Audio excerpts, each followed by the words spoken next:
galera, beleza? Como é que vocês estão? Meus amigos, hoje temos muitas coisas para falarmos no âmbito jurídico. A primeira delas, atualizações do caso André Mendonça. O Silas Malafaia veio a público, gravou vídeo, tem matéria da imprensa, a gente vai trazer aqui toda a cobertura, tudo que aconteceu até então.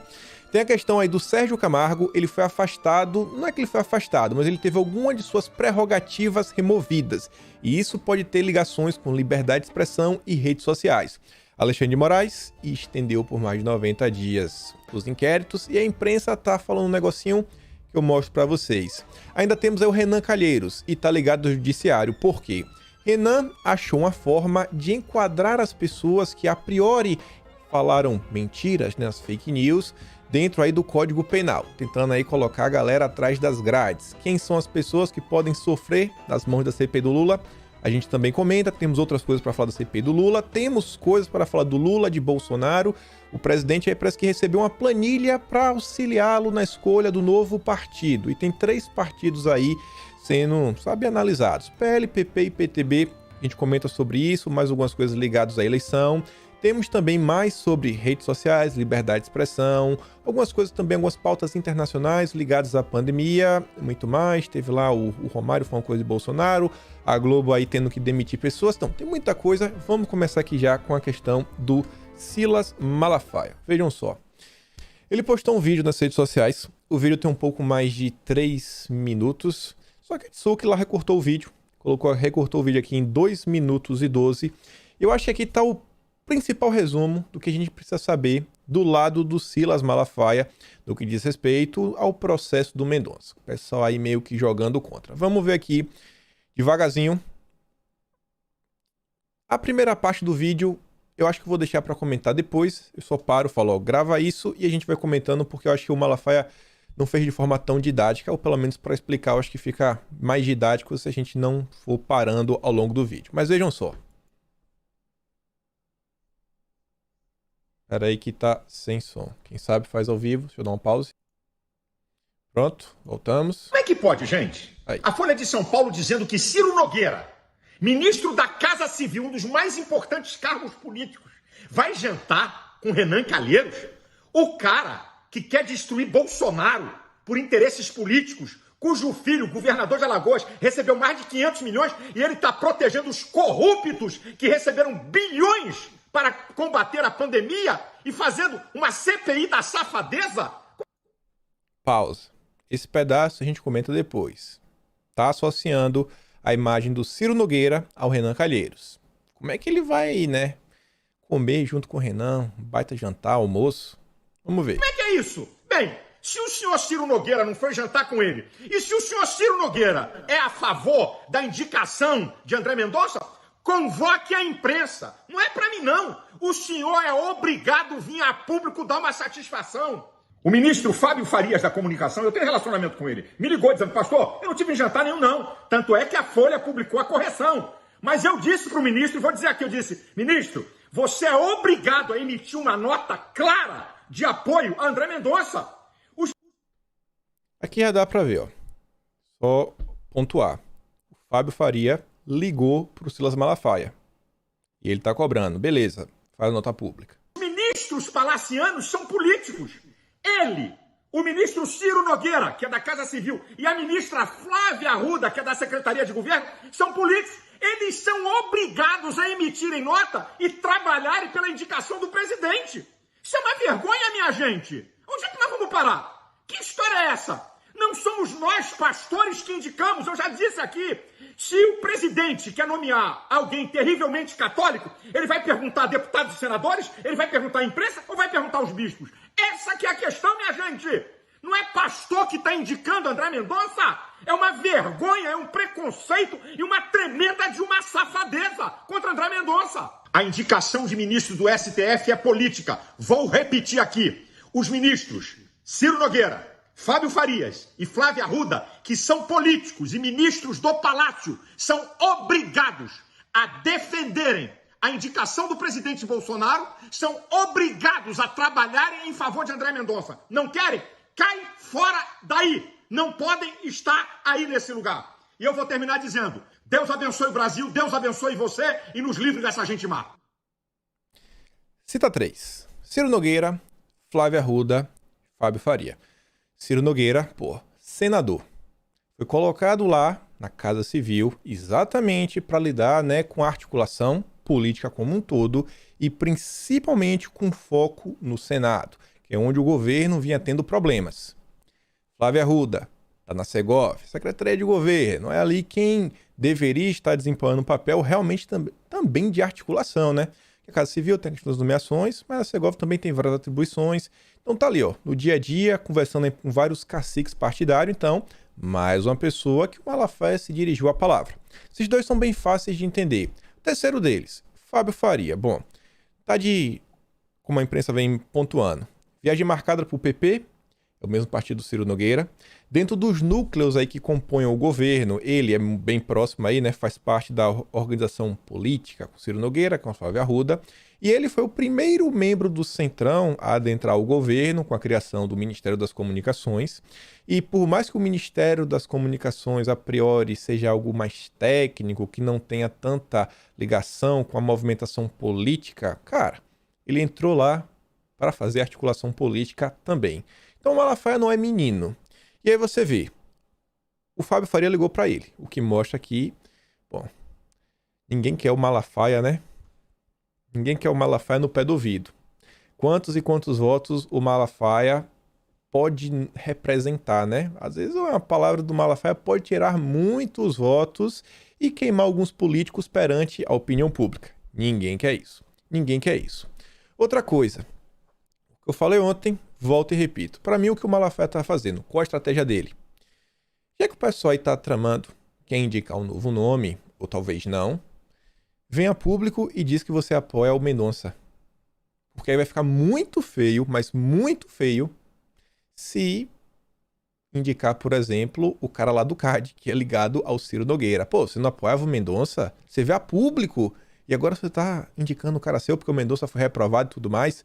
Vai pegar muito feio. O que o Malafaia fez é realmente assim, ele trocou. Aqui, tô apresentando. Tem um domínio da palavra, das redes sociais, sabe? Falou, tá utilizando a força que tem, utilizando de forma bem interessante. Estão vendo aí, os ministros responderam prontamente. Não, Malafaia, não fui para jantar nenhum não, pelo amor de Deus. Fica de boa comigo. E o Ciro Nogueira, no início, o que ele fala é assim. Ele utilizou ali como uma estratégia argumentativa, né? Ele cola a imagem do Ciro no Renan Calheiros, porque isso daí pega muito mal pro Ciro Nogueira. E o Ciro Nogueira sabe disso. Então assim, se não tem nada, venha público. Isso aumenta ainda mais a pressão sobre o Ciro Nogueira, porque é tido como o principal articulador. Porque olha o nome lá é do Cordeiro, o cara que estava no CAD, o indicado do próprio Ciro Nogueira. Então assim, Malafaia colocou um holofote no Ciro Nogueira. O fato dele só ter jantado com o Renan Calheiros, só o jantar em si, sem apresentar o conteúdo do jantar, o que vem sendo discutido, não diz muita coisa. Por mais que todo mundo esteja com 20 pedras na mão nesse momento, todo mundo aí tá bem chateado com esses 3 ministros. É uma das funções exatamente essa. Reunir com todas as pessoas da oposição ou não para tentar resolver os assuntos do governo. Que seja tentar um diálogo ou não. Inclusive, quando o Ciro Nogueira até entra no governo, já havia se anunciando que ele iria até procurar o Renan Calheiros por conta da questão da CPI e tudo mais. Acho que o Malafaia fez aí a jogada política dele para reforçar o apoio ao nome do Mendonça e pedir para os ministros trabalharem em prol do Mendonça. Bora, trabalhem em prol.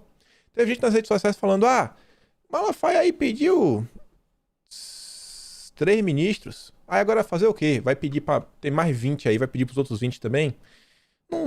Não se trata sobre isso, né? Porque, como eu falei, esses 3 ministros são os ministros da articulação política. É por isso que ele mira esses 3 nomes. E aí, vejam só, o Marco Feliciano também vem a público para falar o seguinte. A Veja afirma que o Davi Alcolumbre e o Rodrigo Pacheco são os responsáveis pelo atraso na sabatina do André Mendonça. Estes senadores revelam uma política medíocre que envergonha o Congresso Nacional, fazendo todos acreditarem que há um preconceito contra nós evangélicos. Marco Feliciano também não perdeu tempo. Não só tem que apanhar os 3 lá no governo, né? Mas esse aqui, principalmente o Alcolumbre, esse aqui, meu amigo, passou do limite há muito tempo, né? Passou do limite há muito tempo. E o Rodrigo Pacheco tá lá, brincando de democrata. Aí vejam só, No dia de ontem, o Lewandowski tomou uma decisão que ele negou o pedido de senadores para obrigar o Alcolumbre a pautar a sabatina do André Mendonça. Ele negou, falou, não vou isso aí não vou não. A jurisprudência desta Suprema Corte, em observância ao princípio constitucional da separação dos poderes, é firme no sentido de que as decisões do Congresso Nacional, levadas a efeito com fundamento em normas regimentais, possuem natureza interna corporis, sendo, portanto, infensas à revisão judicial. Tradução. Falou, cabe ao Senado. O tema é do Senado e é para ser resolvido pelo próprio Senado. Eu vou ficar com raiva aqui do Lewandowski? Não vou ficar não, porque ele não está errado. Ele não está errado. A culpa realmente é do Davi Alcolumbre. E veja o seguinte, em manifestação enviada ao STF, Alcolumbre justificou a demora. Ele afirma que ainda não pautou a sabatina porque não há consenso em torno da indicação. Rapaz, que lindo, né? O Alcolumbre, ele pode pautar. Se ganhar, ganhou. Se perder, perdeu. Não precisa esperar o consenso. E agora, olha só. Quem fez esse pedido aqui foi o Cajuru e o Alessandro Vieira. E aí você pode estar se perguntando, que já deve ter uns 40 segundos. Cara, você não está revoltado com o Lewandowski? Não tô. Não é o Lewandowski que está errado. Não é o Lewandowski que está errado quando fala que essa é uma questão interna do próprio Senado. Quem está errado é o Barroso. O Barroso que está errado na hora que ele obriga o Senado a fazer o que, né, algumas pessoas queriam. Ali foi uma decisão que se intrometeu. Ali é uma decisão que se comprometeu. E aí eu, pelo menos, não vou cair no erro. Eu falo para vocês. Eu acho que a gente sempre tem que defender o certo a todo momento. Porque depois, quando a situação vira, aí fica feio. Fica feio. Sempre defendendo o certo. Coisa do Senado, deixa o Senado. Agora, né, a CPI foi aberta na canetada. Devia avisar, né, pro Barroso, Barroso. Da próxima vez, irmão, deixa o Senado resolver sobre a CPI. Se eles não quiserem abrir, eles não abrem, viu? Não precisa obrigar ninguém, não. A Elisa diz, ministro Lewandowski arquiva pedido para que Davi Alcolumbre paute sabatina de André Mendonça, questão interna do Legislativo e que não seria correta uma interferência do Judiciário. Podemos afirmar, então, que o Barroso interferiu? Boa pergunta. E a maldade disso daí é do Cajuru e do Alessandro Vieira. Trouxe aqui minha postagem para você ver. Eu só subscrevo o que eu falei no passado. Não vou mudar minha opinião. Tava lá a matéria, dia 23 de setembro. Alcolumbre afirma que vai pautar a sabatina de Mendonça só depois de decisão do STF. O Alessandro Vieira e o Cajuru foram lá bater na porta. Então tá bom. Vocês foram lá no STF? Também agora. Eu só vou pautar depois da decisão do STF. E tava lá o cenário. Ele ganhava nos ambos cenários. Primeiro, se o STF obrigar, ele pode se vitimizar e dizer que um poder está interferindo na decisão do outro, o que leva a uma validação de judicialização. Ele o que está falando comigo e tudo mais. Aí vai surfar, aí vai aumentar aí o clima político, toda aquela coisa. Vai se fazer de vítima. Se o STF não obrigar, o Alcolumbre vai sair muito mais forte, porque agora nem o STF manda nele. Nem o STF manda mais no Alcolumbre. Na verdade, o que o STF está falando agora é assim, o Alcolumbre tem todo o direito de demorar o tempo que ele quiser. Vocês acham que o Alessandro Vieira, um jurista, você acha que ele não sabia disso daqui? O Cajuru tudo bem, né? Mas o Alessandro Vieira, eu digo, agora ele tirou toda a pressão de cima dele, o Alcolumbre, né? Mesmo que não obrigue a pautar, ele estará com o direito de fazer quando quiser e ainda vai falar que o STF legitimou ele a pautar quando ele quiser. Parabéns aí para o Alessandro Vieira. Parabéns. Tem método, tem muito método. Muito método. Aí você vê aqui, né? Desfalque de ministro no Supremo tem beneficiado réus em julgamento. Parabéns para o Alcolumbre, né? Parabéns. Tem muita gente aí que deve estar bastante feliz com o Davi Alcolumbre, porque, bom, eu acho que não são vocês, né, que tem processos aí no STF. Normalmente quem tem processo no STF é gente graúda, né? Gente graúda, não é nenhum orelha seca na linguagem popular. E aí, vejam só essa matéria aqui.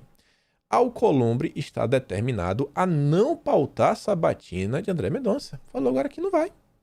Não vai. Não vai mais. O senador já deixou isso claro, inclusive ao líder do governo no Senado, Fernando Bezerra, com quem se encontrou em um jantar na semana passada em Brasília. No encontro, havia outros senadores e ministros de tribunais superiores. Não vou fazer não. Quem manda sou eu. O STF agora falou. Aliados afirmam que, por hora, Alcolumbre não pretende marcar a sabatina nem mesmo para rejeitar o nome de Mendonça. O senador quer que o próprio presidente retire e faça outra indicação ao Supremo, o que o presidente se recusa. Pronto, vamos ficar agora alguns meses aí. Confusão. Aí o STF vai começar a reclamar. Aí vai começar a reclamar com quem? Com o Alcolumbre? Não. Óbvio que não. Não vai reclamar com o Alcolumbre. Vai reclamar com o governo. Vai pressionar o governo. É capaz até de arrochar os inquéritos contra o governo só para forçar Bolsonaro a indicar alguém para o STF não ficar desfalcado, faltando um. Parabéns aos senadores aí, né, que ajudaram o Alcolumbre. Parabéns. E vejam só. André Mendonça tem apoio até de adversários de Bolsonaro, mas não de aliados. Essa matéria é muito interessante. Muito interessante. Para ler essa matéria, você tem que conhecer algumas coisas, alguns pormenores da vida política de Brasília e como algumas coisas funcionam. Vejam só. A via crucis de André Mendonça rumo ao STF tem algumas peculiaridades. Entre elas, o fato do indicado de Bolsonaro ter de conviver com a rejeição do Centrão, base do presidente, e o apoio de integrantes da oposição, como Randolfo Rodrigues e Alessandro Vieira. Opa, peraí. Ele é apoiado pelo Alessandro Vieira, mas quem você não falou que o Alessandro Vieira estava ajudando o Alcolumbre? Calma. Calma que você vai entender. Davi Alcolumbre é a face mais evidente da rejeição a marcar a sabatina, mas jogam combinados com ele, Flávio Bolsonaro e outros integrantes do Centrão. Parte da oposição também, como Renan Calheiros e alguns dos senadores do PT. O Mendonça é um candidato, assim, não tem muita gente que é fã do Mendonça. Pode votar sim, vota sim, mas fã, pô, tem meu apoio? Pouca gente. Quando eles colocam Flávio Bolsonaro, isso daqui não tá completamente, diria assim, errado, mas eu também não acho que o Flávio Bolsonaro tá jogando contra. Quando você olha algumas movimentações no judiciário, vários nomes que o governo indicou são nomes que o Flávio também indicou. Então aí o pessoal tenta colocar nesse balaio de gato para dar um reforço à narrativa. Essa matéria aqui tem o intuito narrativa. Foi escrita pelo nosso glorioso Guilherme Amado. Então aí o cara que lê isso daqui, que tá lá no dia a dia de Brasília, tá vendo a movimentação, Flávio Bolsonaro, ele vem indicando todo mundo, o Mendonça não é muito próximo a ele. Realmente, aí acho que ninguém tá apoiando muito o Mendonça, e aí tem a tendência de enfraquecer o nome do Mendonça. Aí a matéria continua. Mas André é franco favorito do grupo Muda Senado. Faz questão de mais uma vez gabaritar o André Mendonça, que conta com cerca de 20 senadores. São nomes como Alessandro Vieira, Álvaro Dias, Elisiane Gama e Randolfo Rodrigues. O grupo apoia Mendonça, olha só isso aqui, principalmente por vê-lo mais próximo dos ministros do STF mais duros no combate à corrupção, como o Fachin. O Fachin deu a decisão que possibilitou o Lula estar elegível. Barroso, Fux e Rosa Weber. Você acha que essa matéria aqui ajuda o Mendonça ou essa matéria atrapalha o Mendonça para forçar, outro candidato? Não tem muita gente que é fã do Mendonça, tem muita gente que não tem nada contra ele, que quer votar a favor, vê o Mendonça como um jurista, com todas as qualidades que precisa ter para assumir um local no STF. Pô, Fachin, amigo do Fachin, Barroso. E mais distante da ala do Gilmar, Toffoli, Lewandowski, Alexandre de Moraes, entre outros. Entre outros é o Cássio, né? Aí, porque eu digo para vocês que essa matéria narrativa, você tem que analisar de uma forma um pouco mais ampla. Dias atrás, e a gente já comentou também, Saiu aí um tal de um dossiê que mostrava que o Mendonça vinha tendo conversas com os lavajatistas. O Grupo Muda Senado é o lavajatismo. Então é matéria para reforçar que o Mendonça é o candidato lavajatista. Para realmente assim, ó, destroçar qualquer chance que ainda que o Davi Alcolumbre paute o nome do Mendonça, o Senado vai rejeitar. Por quê? Porque ninguém quer um lavajatista por lá. Tá lá, ó. O azarão que pode se beneficiar da resistência a André Mendonça no STF. Integrantes do Palácio do Planalto avaliam que cresce a chance de um azarão beneficiar da resistência. E aí fala do Marcos Pereira. Eu não acho... Cara, eu não vejo... Pra mim isso aqui é... Eu não sei nem de tirar o Marcos Pereira. Pode até ser verdade. Mas o interessante é o seguinte, ó. Pereira é presidente do Republicanos, ligado à Igreja Universal, e tem Carlos Bolsonaro entre seus filiados. Desde o início do ano, o deputado se mobiliza para ocupar a vaga da corte, mas ainda não apareceu como nome competitivo. O parlamentar ganha força entre auxiliares do presidente no momento em que quadros do Centrão, que integram o governo, trabalham para rifar André Mendonça sob o argumento que ele é lavajatista. Aí vem a matéria lá do Guilherme Amado, ó, carimbão, ó. Olha quem apoia ele, olha quem tá apoiando o Mendonça. Todo o grupo lavajatista, até o Álvaro Dias, o padrinho político do Sérgio Moro. Tem método, tem método. A imprensa tá jogando junto com o Alcolumbre. A imprensa joga junto com o Alcolumbre para realmente derrubar o Mendonça. O Cordeiro, que apareceu ontem, né? Na verdade, anteontem, nos vídeos, nas notícias, como apontado para o lugar do Mendonça, que seria ligado aí ao Centrão, ele veio a público para falar que, não, esquece essa história aí, não tem nada a ver com isso. Tá lá, ó. Presidente do CAD, Cordeiro rejeita especulação sobre vaga no STF. Nesta segunda, o próprio Cordeiro tratou de desmentir a história. Disse que fica lisonjeado por ter seu nome circulando nesse tipo de especulação, mas afirma que não é postulante à vaga, até porque logicamente não há vaga. O presidente da República indicou o ex-ministro André Mendonça, que preenche os requisitos para a vaga e tem meu apoio e torcida. Assumi há pouco tempo a presidência do CAD, função que almejei e para a qual me preparei. Estou totalmente focado neste trabalho, cujo mandato é de 4 anos.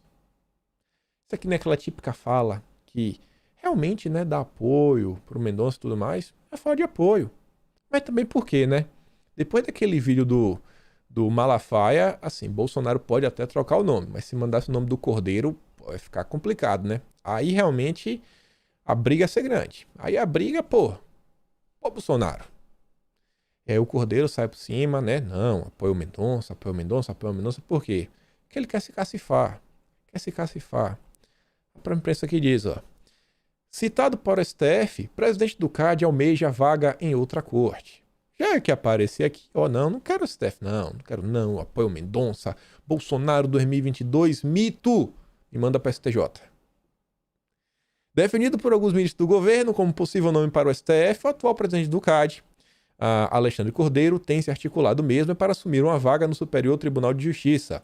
O atual presidente do Conselho é considerado a indicação política do atual ministro da Casa Civil, Ciro Nogueira. Na época em que Cordeiro chegou ao órgão, Ciro já era senador pelo Piauí e presidente nacional do Progressistas, um dos maiores partidos do chamado Centrão. Quem menos corre, voa. Nessa história aqui, quem menos corre, tá voando, tá voando. E vamos continuar aí, né, observando os próximos dias. Mas, pelo posicionamento do Alcolumbre e o STF referendando aí o fato que é prerrogativa dele, porque realmente é, eu acho que vai ficar agora bem complicado. E ainda está se aproximando do recesso legislativo, né? Aí o Alcolumbre vai poder falar, não vou pausar agora por causa do recesso, só tem 15 dias, tem algumas matérias aqui importantes que temos discutindo na CCJ, antes da virada do ano e tudo mais. Dezembro acabou o ano, só volta em fevereiro. Só volta em fevereiro. Espera, isso aqui tem cara que não vai resolver. Tá com um cheiro que não vai resolver. Espero que resolva. Espera aí que a pressão do Malafaia, a pressão da bancada evangélica surta efeito. Mas parece que o Mendonça... Desculpa, o Mendonça não. O Alcolumbre não está disposto a resolver. Esqueci de fechar aqui o Telegram. Ia ficar fazendo essa zoada. Mas vamos voltar. No âmbito do judiciário, mudando de assunto, mas dentro do mesmo tema... Ontem, aqui na parte de baixo, como o jornal Globo informa, a Justiça do Trabalho afastou Sérgio Camargo da gestão de pessoas na Fundação Palmares. Olha aí. Cara. O Marcos Petruccelli, que é o número 2, ele vem para as redes sociais e fala o seguinte: falei agora com Sérgio Camargo. A saber, número 1, por determinação judicial, eu, Marcos Petruccelli, agora sou o gestor de pessoal da Palmares. Posso contratar e exonerar quem eu quiser, inclusive o próprio Sérgio. A saber, número 2, nada vai mudar. O Sérgio é o presidente. Ele está falando, eu vou fazer tudo que o Sérgio mandar. Bom, eu não sei se essa postagem ajuda. E por que eu digo isso? Olha só como que esse caso se deu. Você vai lá abrir a matéria e está falando o seguinte: em relação ao que chamou de cyberbullying, o juiz afirmou que ficou comprovada a existência de indícios de uso de redes sociais para ofender e até de constranger ou denegrir possíveis testemunhas. Ele também determinou que o Twitter, rede utilizada com frequência por Sérgio Camargo, forneça todas as mensagens publicadas pelo presidente da Palmares desde a sua nomeação em 2019, incluindo as que tiverem sido excluídas. A ação do Ministério Público do Trabalho afirma que o Sérgio Camargo pratica perseguição político-ideológica contra servidores considerados esquerdistas, o que incluiria o monitoramento de redes sociais. Que isso abre para outra matéria, que é quando tudo dá início, está lá, ó. Ação do Ministério Público do Trabalho denuncia que Sérgio Camargo monitorava as redes dos funcionários atrás de esquerdistas. E o pessoal fez um dossiê com as postagens do Camargo, uma postagem disso, aquilo outro. Umas postagens que vocês sabem como é, né? Tem até um termo na internet que o pessoal às vezes usa aqui, tipo assim, Zé Cruzadinha. Parece que tá no meio de uma cruzada. Calma. Isso aqui, gente, é uma coisa que, vez ou outra, eu falo pra vocês, que cada um tem um papel diferente. Quem mais tem liberdade para falar o que quiser, sempre serão as tias do Zap, os tios do churrasco, sabe? O primo, a prima, o irmão, o pai, a mãe, o cidadão comum. O cidadão comum é o cidadão. Esse daí é quem mais tem voz para falar o que quiser. Porque a opinião dele, em geral, é uma opinião que não vai ter um impacto na sociedade tão grande quanto, por exemplo, a opinião do presidente da República. A opinião do presidente do Senado, presidente da Câmara, presidente de um partido, um mega empresário. São opiniões que podem modificar muita coisa. Muita coisa. A própria Bolsa de Valores pode ser impactada. Quem lembra aí da saída do Sérgio Moro, né? Aquelas várias matérias do antagonista. Então, o cidadão, né, pode falar, cara, em tese, né, para ele poder falar o que ele quisesse. Quando você vai subindo nessa escalada, começa a ficar cada vez mais complicado. E aí tem algumas postagens que eu fui ler a matéria, não vou trazer aqui, que é para quem quiser dar uma olhada na matéria do Globo, que eles pegam algumas postagens propositais, né, obviamente, para queimar o cara. E aí você vê, né, tem que ter um certo uso mais inteligente das redes sociais. Não pode ir de peito aberto. Não pode ir de peito aberto, senão sabe como é, né? Então aí vocês conseguem ver. Por causa das redes sociais, chegamos aí nessa situação. O mau uso das redes sociais. Redes sociais, liga aí a questão dos inquéritos de Bolsonaro, né? Eu não tô falando que o Sérgio... Só voltando aqui, eu não tô falando que o Sérgio Camargo não pode falar algumas coisas e tudo mais. Não, ele ali falou o que ele quiser. Mas ao mesmo passo, a gente sempre tem que lembrar que o Brasil funciona de uma forma... No Brasil, né? O mundo hoje funciona de forma diferente. A esquerda pode falar o que quiser. Já a direita, aí é perseguição, é isso, é aquilo outro. E as redes sociais é terreno fértil aí para os inquéritos. E o Guilherme Amado vem aqui com mais um furo. Para deixar todo mundo na curiosidade, eu vou deixar vocês também. Bolsonaro e STF. A chapa vai esquentar de novo. O motivo, mais uma vez, são os inquéritos sob o comando de Alexandre de Moraes, que perturbam a base mais radical do bolsonarismo, o das fake news e o dos atos antidemocráticos. Moraes comanda ainda um inquérito que investiga o próprio presidente em relação aos atos antidemocráticos de 7 de setembro. Os três terão desdobramentos importantes, mas um deles, em especial, trará fato novo que irritará e muito Bolsonaro e sua família. O que é? Não sei, não faço nenhuma ideia. Não sei se ele está tentando criar um hype aqui nessa matéria, mas tem que ficar de olho. Desdobramentos nos inquéritos. Desdobramentos. Uma coisa aqui que já é um fato consumado, né? O Moraes prorrogou os inquéritos por mais 90 dias. Tá lá, o ministro da STF estendeu por mais 90 dias as investigações abertas contra o presidente da República. A Elisa diz, prorrogou por mais 90 dias. Inquérito que investiga se Bolsonaro interferiu na Polícia Federal, acusações feitas pelo Moro, e o inquérito que investiga a tal milícia digital. Brasil. Ontem a Folha de São Paulo, mais uma vez, né? Todo dia, ou a Folha, ou o Estadão, ou a Veja, ou o Globo, o Metrópolis, todo dia vem alguém soltando alguma notinha para manter a churrasqueira acesa. Encontros de Jair Bolsonaro e Eduardo com alvos do inquérito das milícias digitais nos Estados Unidos entram na mira da Polícia Federal.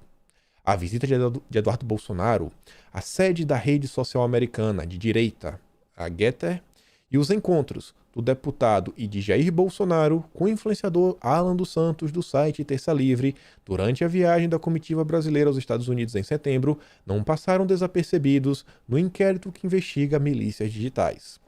Um dos focos da apuração mira a relação da rede bolsonarista com seguidores do ex-presidente Donald Trump e com o filósofo Olavo de Carvalho. O que mais fico surpreso aqui, né, é que dessa vez chamaram Olavo de filósofo. Tô surpreso, porque essa narrativa maluca já virou normal, né? É todo dia isso daí. Todo dia isso daí. Ainda sobre o Telegram, falando aqui da Globo mais uma vez, ontem a gente comentou aquela matéria, né, falando que o Telegram preocupa, porque tem uns assuntos aí muito polêmicos acontecendo por lá de lá. A Elisa relembra aqui uma matéria do dia 16 de junho.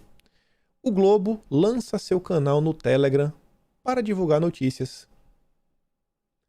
É porque ninguém se inscreveu no canal, né? Tá sem público, né? Deixa eu ver se eu acho aqui de forma rápida aqui no Telegram. Quantas pessoas o Globo colocou? Abrir o Telegram aqui rápido. Deixa eu ver se eu acho. Botar o Globo. O Globo. Ele não aparece tudo junto. Tem separado. Deixa eu ver se eu botar tudo junto. O Globo. Jornal O Globo. Achei. 6.800 seguidores. E não permite nem comentário, né? Coragem é aí. Coragem é aí. Só isso daí. E as últimas ações são voltadas... Assim, as últimas postagens são todas voltadas para as redes sociais. E não tá postando muito não, viu? Que vergonha. Esse aqui realmente é o canal oficial. Mas tá aqui, ó. Receba as principais notícias do dia de segunda a sexta no canal oficial do jornal O Globo no Telegram. Assine o Globo. É basicamente o texto que tá ali, né? Só informação ligada às redes sociais. Será que é por isso que eles estão com tanta raiva do Telegram? Não tem audiência? Aí vem lá o Guilherme Caetano, né? Mergulhei por 3 dias, mas precisei de poucas horas para acessar grupos secretos com... Vocês podem ler aí abaixo. O Marcos Monteiro deu uma resposta que é a mais óbvia de todos. Falou assim, o Fio de Deus, Comando Vermelho, Talibã, tem conta aqui no Twitter.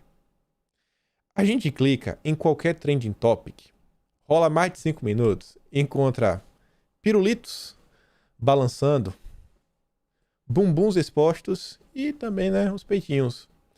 A única coisa proibida aqui é o Trump. Toda rede social tem isso. Toda rede social tem isso. O que esse cara tá falando? Toda rede social tem isso. Aí você vê aqui, né?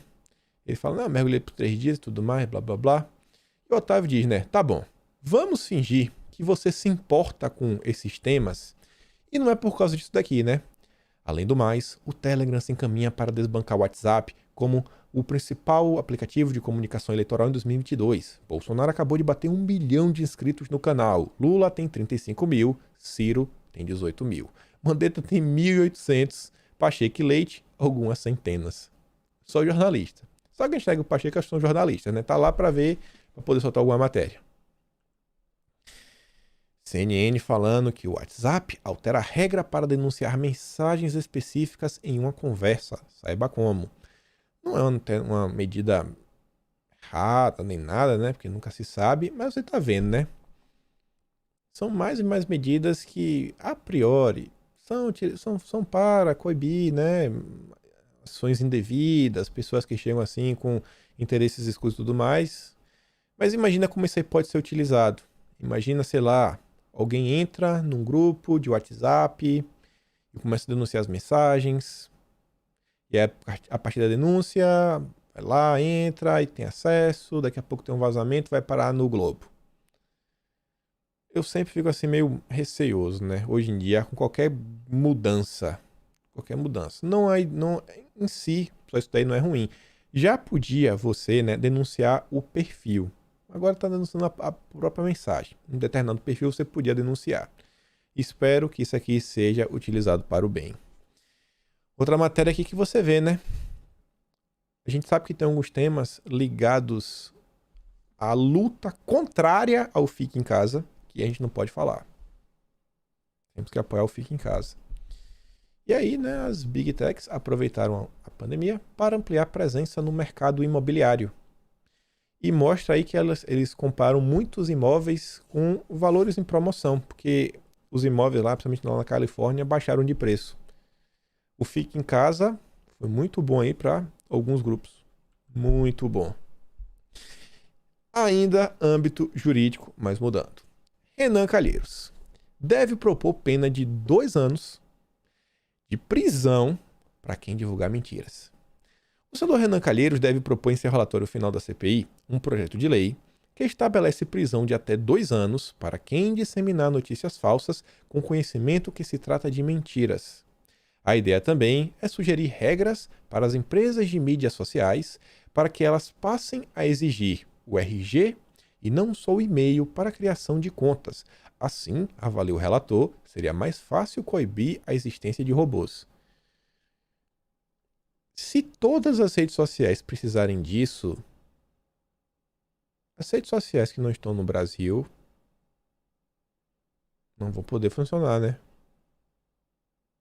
Ou que pelo menos não quiserem se adequar a essa lei. Se uma determinada rede social não quiser se comprometer, ela não vai poder mais operar no Brasil, né? O pessoal tava comentando bastante aqui, ó, o Telegram não quer, sabe, se dar o trabalho e tudo mais. Assim, isso aqui já começa a ser um problema, porque a partir do ponto que você começa a exigir um dado, você está criando para a empresa mais uma obrigação.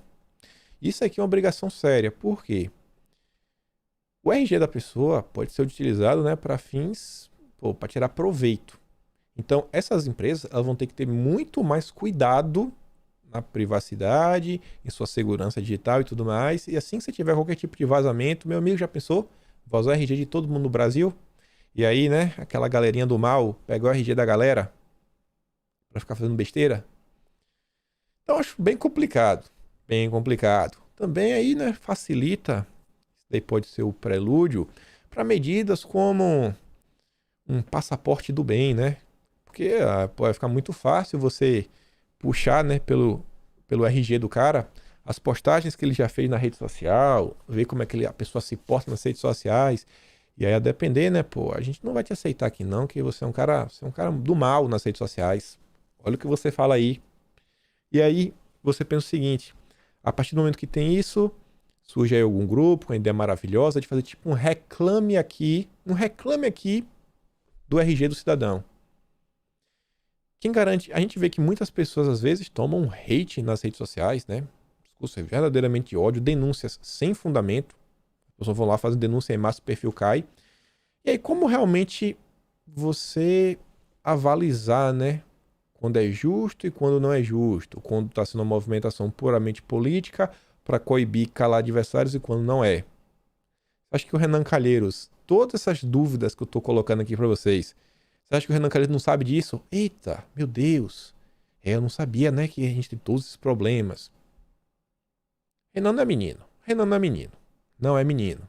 Isso aqui já vai servir de base também para a CPMI das Fake News. Pegar isso daqui, né, e já continuar trabalhando em cima desse tema.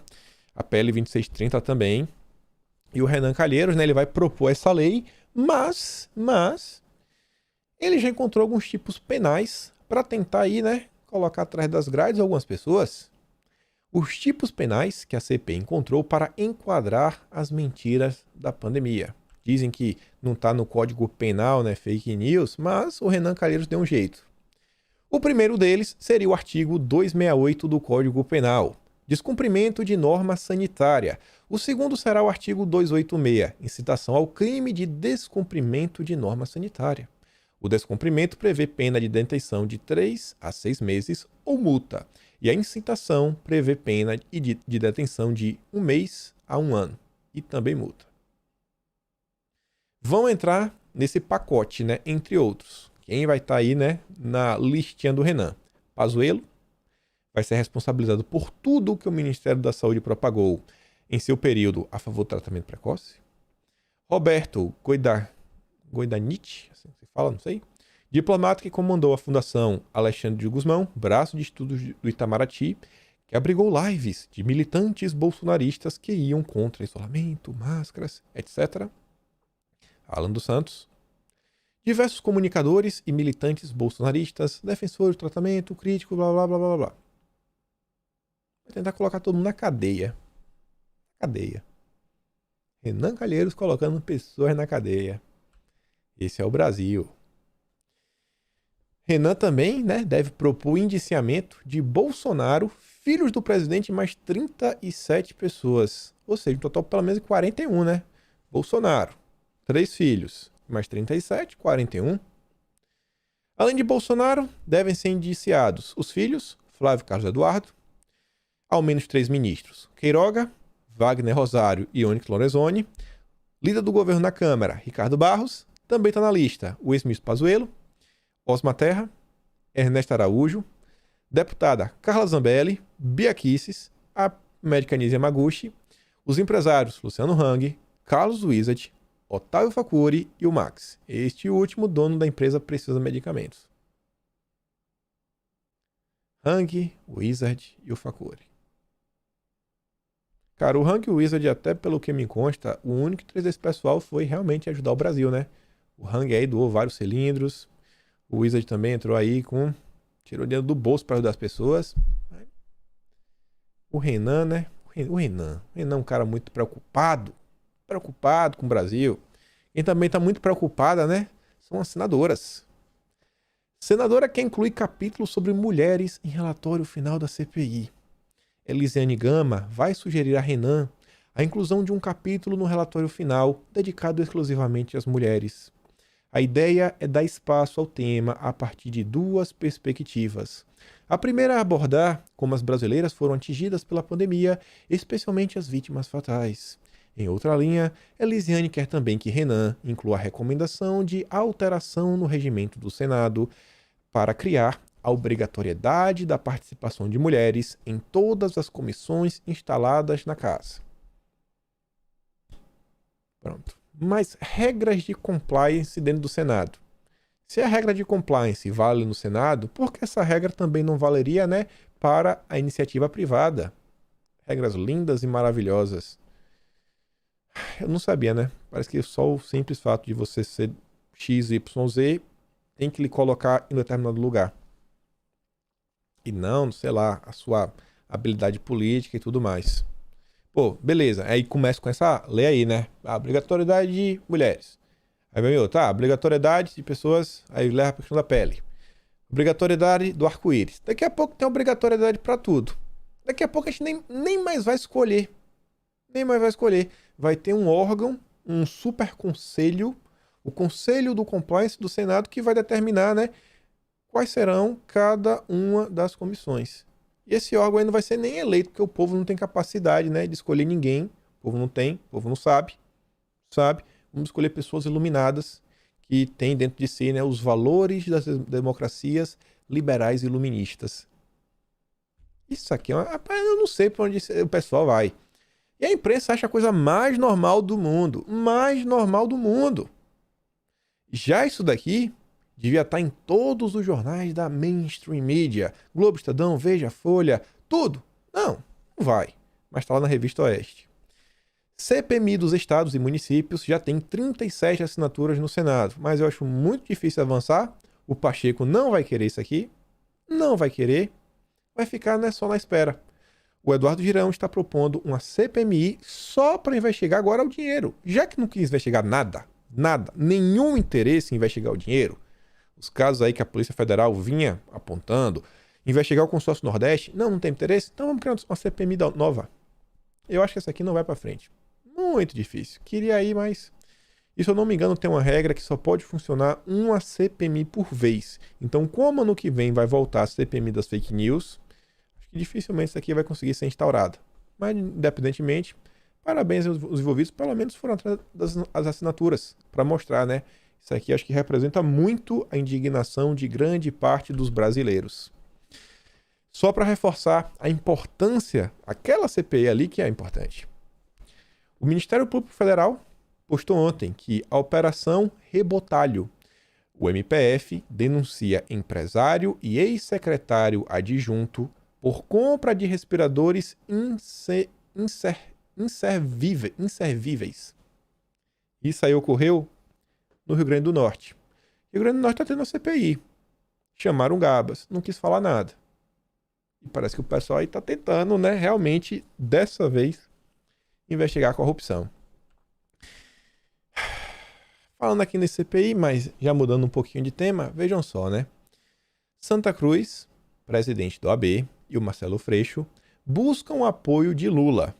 Já a CPI do Lula busca apoio da OAB. Uma mão lava a outra. É pela saúde, sim. Pode confiar. E a Sarita traz aqui a matéria. Ontem pela manhã, às 9h30 da manhã, Santa Cruz e Freixo buscam apoio de Lula na eleição para o governo do Rio de Janeiro. Ontem também, às 4h30 da manhã, saiu antes, também do Globo, CPI já tem atalho para denunciar Bolsonaro no STF sem depender de Augusto Aras. Por lei, Aras tem 30 dias para dar um encaminhamento ao relatório final da CPI, que será entregue a ele no dia 21. Se o PGR arquivar o relatório ou não enviar as denúncias ao STF, entidades de direito privado entrarão com ações diretamente no STF. Membros da CPI já vêm discutindo essa alternativa com membros da OAB, que podem assumir a causa em nome de associações das vítimas, por exemplo. Tem método ou não tem?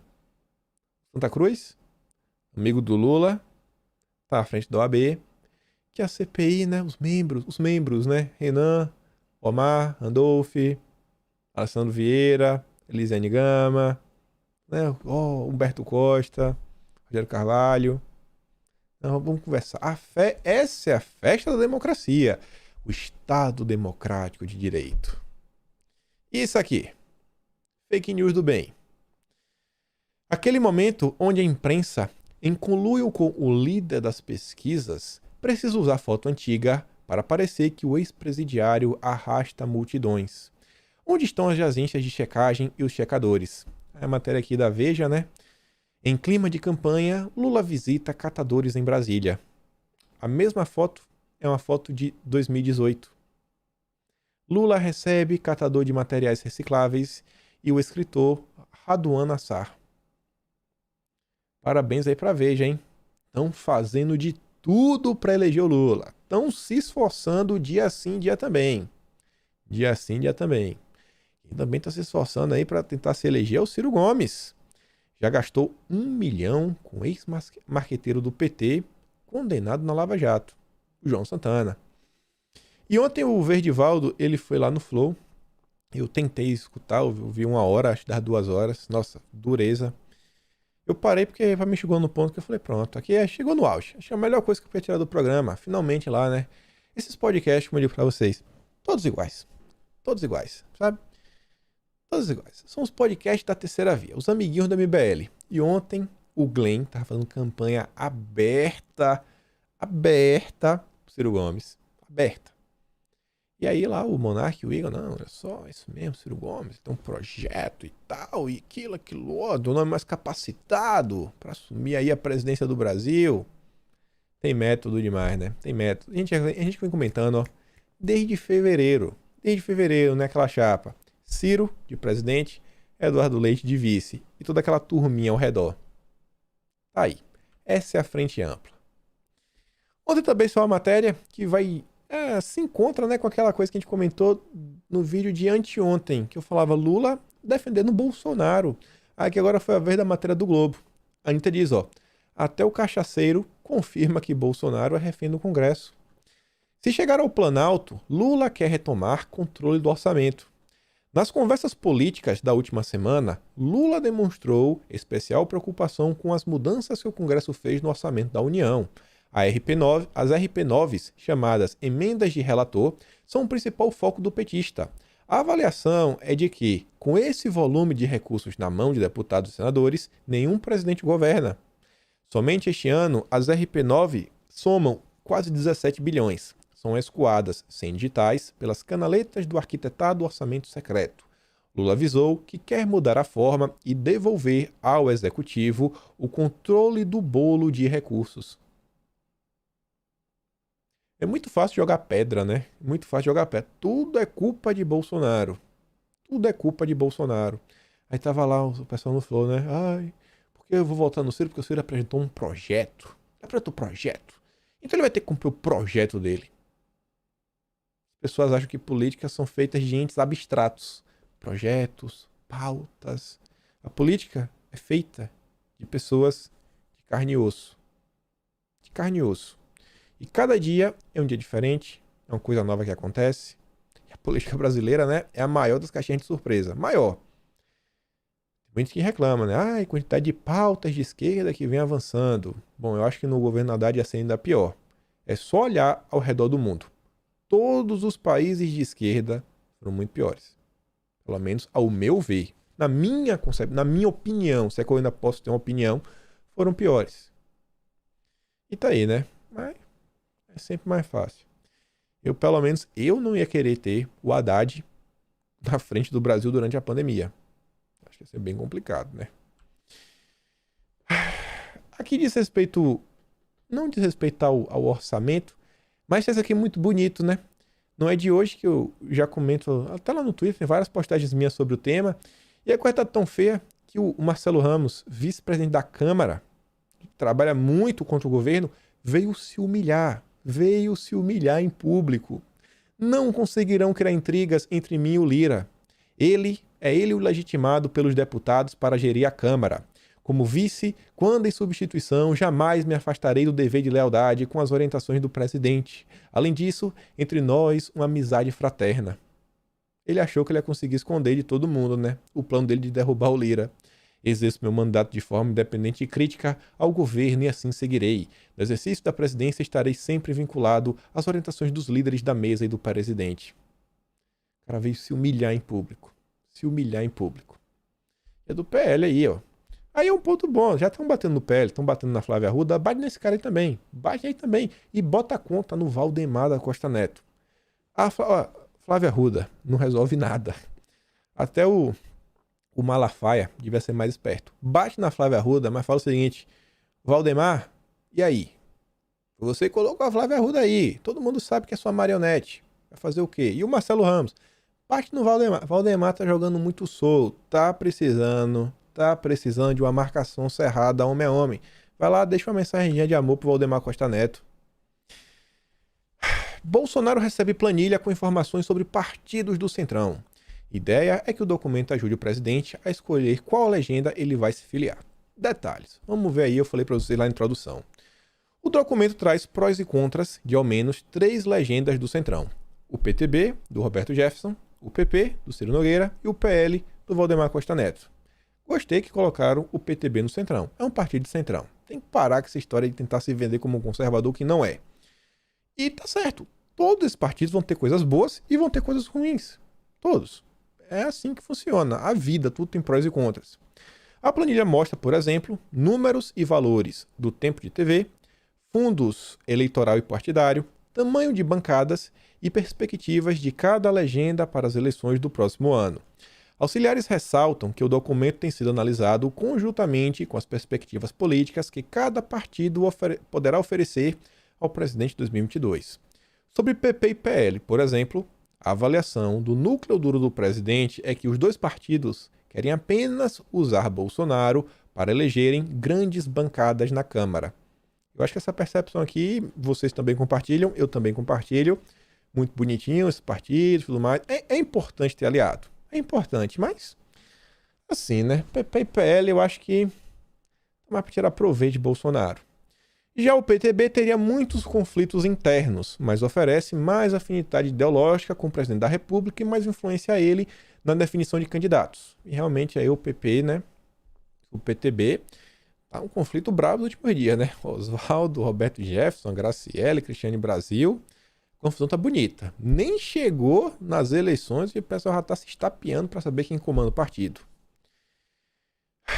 Eu tinha dito para vocês lá atrás, no primeiro vídeo sobre eleições, que eu fiz um vídeo especial só sobre isso, que cada caso é um caso. Eu dava o exemplo, por exemplo, o DEM. Falava, ó, o DEM no Rio de Janeiro é um partido que quem estiver pensando em entrar para política e tudo mais, os nossos deputados, eles podem pensar, né, como possibilidade o DEM, porque tinha lá o Sóstenes Cavalcante e outras pessoas. Agora, com o novo partido, o União Brasil, o PSL se juntou com o DEM, e todo mundo que era do DEM, dessa ala melhorzinha, que é o pessoal ligado à base evangélica, que é o bolsonarismo, todos foram embora. Então, é um partido que fecha as portas para o bolsonarismo, né? Se fechou para o bolsonarismo, também vai fechar para a direita, para o conservadorismo, por que quer que seja. Parece que é um partido a menos lá no Rio de Janeiro. Isso aqui eu achei interessante. Ricardo Salles tá todo dia fazendo uma postagenzinha, colocou a arroba dele, candidato. Essa postagem aqui estava lá, ó. Ele só tá avisando, ó, serei candidato. Aqui, não sei, não acho que ele vai se revelar até então, mas já tá se posicionando como candidato no jogo político. Candidatíssimo. Se não fosse, não tava fazendo essa postagem, colocando a marca d'água dele, caso alguém aí, né, salvasse e botasse nas redes sociais. O que Mourão disse sobre ser rejeitado por Bolsonaro para o COP26? Falei para vocês que era só balela, não tem nenhuma briga aí. Pelo menos em público, Mourão nega qualquer incômodo. Sim, porque isso aqui é como se fosse aquele comitiva da ONU. Bolsonaro vai mandar o Mourão para discursar na ONU? Não vai, né? Não vai. Convenhamos. Não faz nenhum sentido. Zero. Tinha algumas pautas aqui que envolvem o passaporte. Comento depois, com mais calma. Mas dá para dar uma lida aí. Isso aqui dá até para ficar com inveja. Texas proíbe passaporte de qualquer entidade, até que seja aí empresa privada, não pode pedir o passaporte. Tem essa thread aqui que seria interessante também ler. Tem umas postagens aqui nas redes sociais, tudo bem, blá blá blá. Esse aqui também pode comentar depois. Esse aqui também comenta depois. Mas quer dar notícia boa. Dispensa por telefone e nada de homenagens. Globo não é mais a mesma na hora de demitir. Mudança de postura chama atenção nos bastidores. A expectativa de novos cortes nos próximos dias nas áreas de jornalismo e esporte. Quem lacra, não lucra. Tudo bem. Isso aqui também requer mais tempo para falar. Tem até a questão do ESG aqui no meio, compliance. Tem isso aqui também da Nise Campos Toledo, rodou nas redes sociais ontem. Tinha muito mais coisa para a gente falar. Tem a questão também do Romário. Mas só para fechar de vez aqui. Imagens ontem. Lojas americanas do shopping Guatemi de Sorocaba. Feliz de ver, né? É uma loja aí que, pô, todo mundo compra. Das classes mais baixas, classes mais altas. É bom ver a economia aí, né? Rodando. Shopping da periferia de Fortaleza. Plena segunda-feira. Graças a Deus. E ontem Bolsonaro foi na pizzaria. Foi ovacionado. Não dá tempo mais de mostrar o vídeo. Mas vocês devem ver nas redes sociais. Bolsonaro publicou no seu próprio Twitter. Publicou também uma história ontem aí de como ele sobreviveu, sabe, num pulo de paraquedas, quebrou os braços, os dois braços e ainda o calcanhar. E só sobreviveu porque algo dizia para ele colocar um capacete de moto na hora do salto. Por hoje é isso. Ficamos por aqui. O Dia das Crianças, também Dia da Nossa Senhora. Obviamente voltamos amanhã. Mais tarde também estou na plataforma roxa. Estou entrando lá naquele horário entre 5h30, no máximo 6h20. É o meu horário que eu tenho. Tento acordar logo de manhã cedo, abrir, me informando com vocês. Hora do strike não teve ontem, como falei, só vai ser amanhã, na quarta-feira, às 7 horas, que é pós-feriado, decisão do pessoal da Gazeta. Siga minhas redes, se torne membro do canal. A gente se vê amanhã. Aquele grande beijo, um abraço, tamo juntos e valeu, meus amigos. Fui!